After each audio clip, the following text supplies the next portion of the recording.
Assalamu alaikum. In this video, we will discuss about hepatitis, hepatitis A, hepatitis B, and then hepatitis C. So let's have first look on little bit about the history of hepatitis. Hepatitis virus की जब हम बात करते हैं या खाली hepatitis की, तो हेपाटाइटिस जो है वो वायरस की वजह से भी हो सकता है और वो आपका अल्कोहल की ज़्यादा कंजप्शन की वजह से या आपकी डाइट प्रॉपर ना होने की वजह से, डाइटरी फैक्टर की वजह से, या समटाइम कुछ और फैक्टर की वजह से भी आपका हेपाटाइटिस हो सकता है। लेकिन यहाँ पे जो हमारा जो कंसर्न है इज़ हेपाटाइटिस ए बी या सी, वो जो वायरस की वजह से होता है। तो यहाँ पे हमने ए बी एंड सी लिखा है और ए बी एंड सी को डिस्कस करेंगे, वरना हेपाटाइटिस की वायरस की 5 अक़साम है। Hepatitis A B C D और ई भी है। और ई के तो मेरे ख्याल से 2015 या 2018 में कोई 20 मिलियन केसेस भी रिपोर्ट हुए हैं हेपाटाइटिस ई के, and that were mostly in South Asia region में ही सारे थे।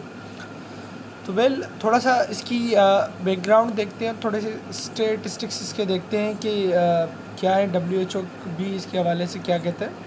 तो WHO की रिपोर्ट के हवाले से अगर हम देखें तो वो कहता है कि 1.34 मिलियन डेथ्स हुई हैं आपकी हेपाटाइटिस की वजह से 2015 में, और globally 257 million peoples are chronically infected with hepatitis B and 71 million with hepatitis C.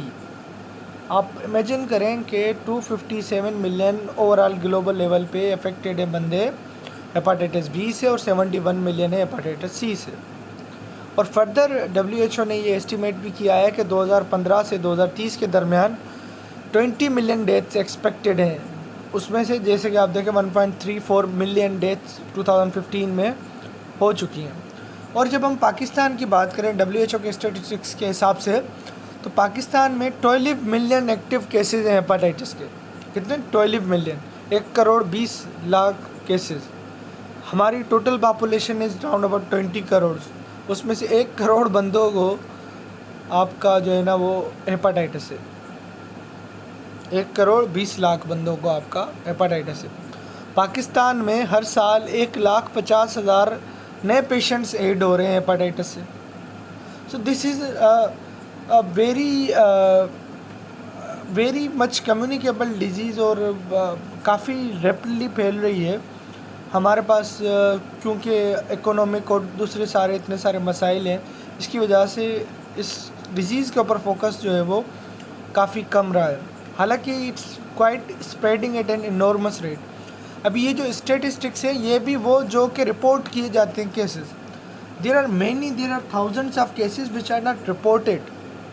तो अब उन केसेस को अगर आप इस सिस्टम में शामिल करें तो पाकिस्तान का नंबर भी हेपाटाइटिस के हवाले से बहुत ऊपर चला जाएगा।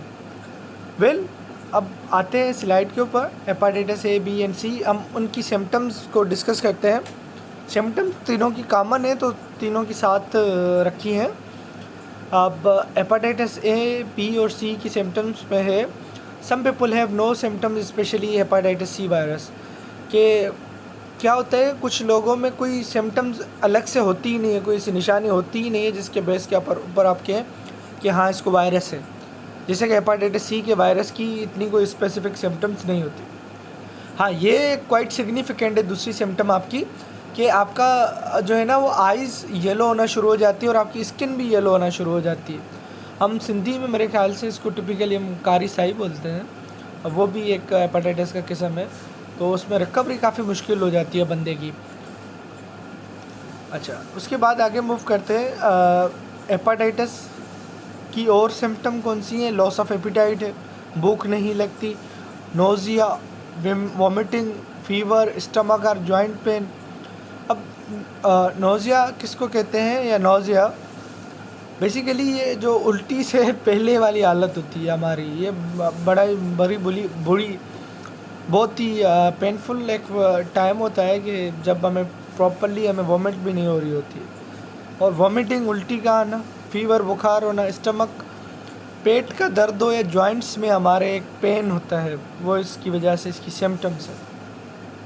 थक जाते हैं हम, ज़्यादा चल नहीं पाते, ये भी इसकी सिम्टम्स है। और डार्क यूरिन और पेल मोबाइल मूवमेंट्स। अब हमारा जो यूरिन है वो भी एक डार्क कलर का होता है। ये सारी इसकी सिम्टम्स हैं हेपेटाइटिस ए, बी एंड सी की।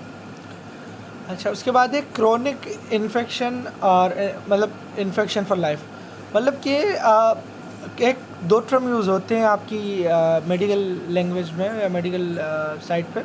एक होते है क्रोनिक और दूसरा होता है एक्यूट। एक्यूट होता है सडन या जल्दी से, मतलब एकदम से, क्योंकि वो 1 मिनट में नहीं, वो दिन तक जा सकता है किस्सा। और जब वो क्रोनिक की बात करते हैं तो वो चीज़ ऐसी जो कि सालों साल चले। तो हेपेटाइटिस ए है वो क्रोनिक नहीं है, ये होगा और आपको छूट जाएगा।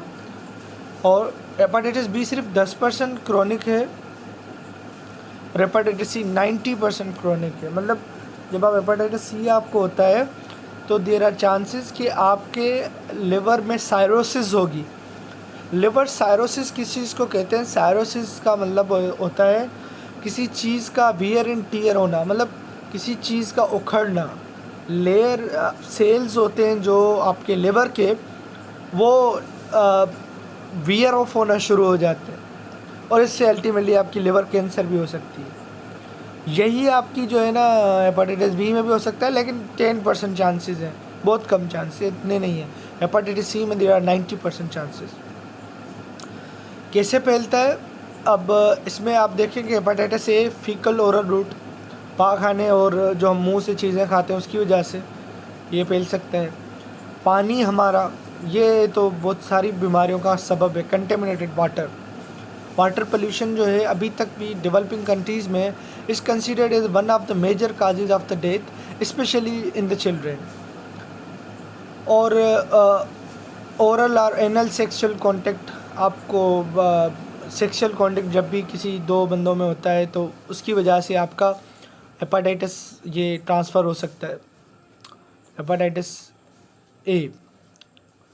और यहाँ पे लाइट जा चुकी है, लेकिन हम मज़ीद जो है वो इस वीडियो को फिर भी कंटिन्यू करेंगे इस चैप्टर इस सेक्शन को यहाँ पे कंप्लीट करने के लिए। अच्छा, उसके बाद हेपेटाइटिस बी है। हेपेटाइटिस बी आपका वो भी ट्रांसफ़र कैसे होता है?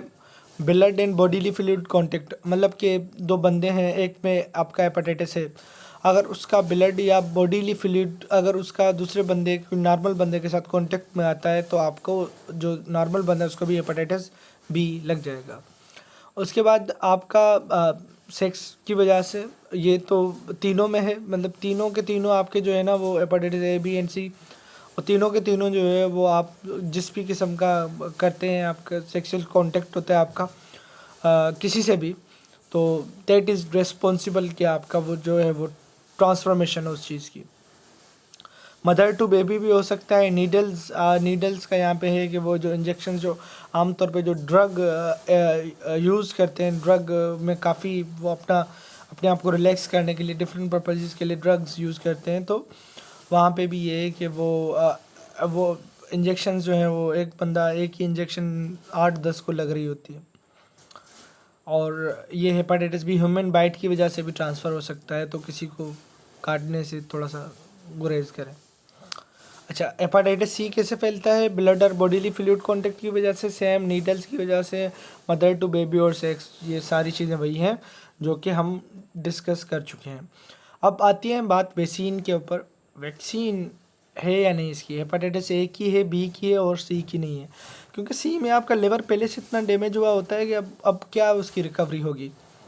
सो वेल, हम कंक्लूड करते हैं। और आई गेस के पहले मैंने आपको बताया था कि हेपेटाइटिस जो है वो अगर नहीं बताया था तो अभी बता रहा हूँ। Hepatitis is basically a type of disease in which the inflammation of liver occurs, मतलब जिसमें लिवर जो है वो बढ़ता है, उसकी इन्फ्लेमेशन होती है। So this is all about hepatitis, कि वो कैसे स्प्रेड होता है, उसके सिम्टम्स क्या हैं, उसके कौन से टाइप्स हैं, उसके ओवरऑल अभी आजकल से मुराद के उसके स्टेटिस्टिक्स क्या हैं वर्ल्ड लेवल के ऊपर, कि कितने लेवल के ऊपर वो पूरी दुनिया में हो रहा है। सो इसी के साथ हमारा जो वायरल डिजीज़ हैं वो कंप्लीट होती हैं। वायरल कम्युनिकेबल डिजीज़, ये तीनों की तीनों डिजीज़ जो हमने डिस्कस की हैं, कोविड-19, HIV और हेपाटाइटिस ए, बी एंड सी, ये तीनों की तीनों हमने कम्युनिकेबल डिजीज़ डिस्कस की हैं और जो कि वायरस की वजह से होती हैं. In the next lecture we will इंशाल्लाह cover about the bacterias and some of the bacterial diseases, and then we will move forward. Okay, Allah Hafiz, take care.